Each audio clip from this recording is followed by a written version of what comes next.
Kimchi Chino! Opa.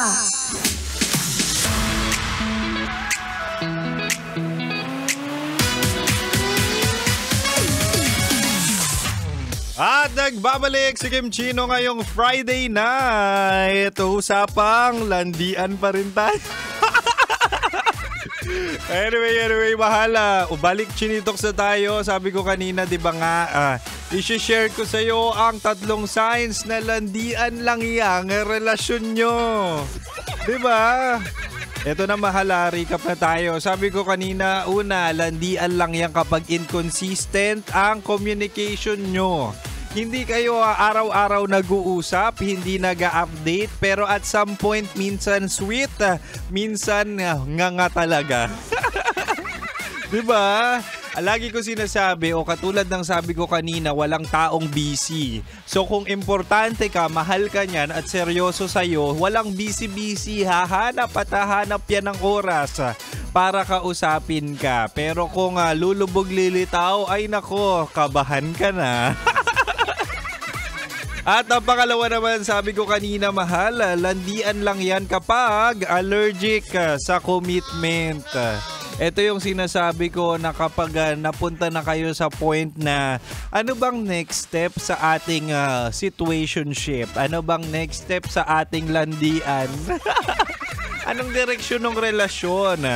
Willing ka ba mag-commit? Anong status natin? Yan na yung mga tanong mo eh. At kapag nililihis niya ang topic at o kaya sinasabi niya, wala namang kailangan na i-level up. Ang mahalaga, masaya tayo. What? Naku po, landian lang ang gusto niyan. Gusto niya ng sweet, cuddle o kaya harutan na kung saan walang commitment para makatikim siya ng iba. Ang daming ganyan kaya mag-ingat-ingat ka. At syempre mahal, ang ating pangatlo't panghuli, landian lang yan kapag naaalala ka kapag convenient lang sa kanya.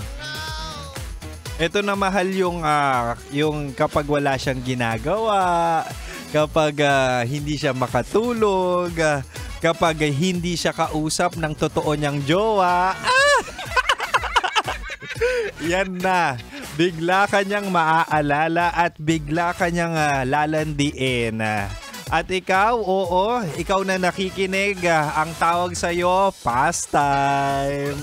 Naku po, kapag ikaw na may kailangan, hindi mo mahanap. Kapag kailangan mo ng lambing, hindi niya maibigay agad. Bakit? Kasi isa ka lang sa options niya. Imaginein mo sinanay ka sa sweetness pero biglang naglaho. Pinuyat ka, sinira ang body clock mo tapos iiwan ka sa ere. Naku po, ganyang tao ang mga landian lang ang hanap. Uy, pero mahal minsan aminin mo, may nakikita ka ng red flag, senyales na kung saan yung tao gusto lang talaga landian pero dinidisregard mo. Wag ganon. So kung nakikita mo na, nahahalata mo na talagang yung taong yon hindi naman tatagal at landian lang ang hanap, it's time for you to recalibrate. What? Recalibrate?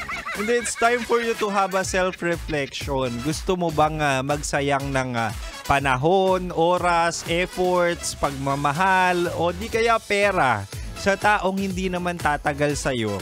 Sa taong hindi ka naman nakikita sa pagtanda at wala namang long-term plan sa'yo. Diba?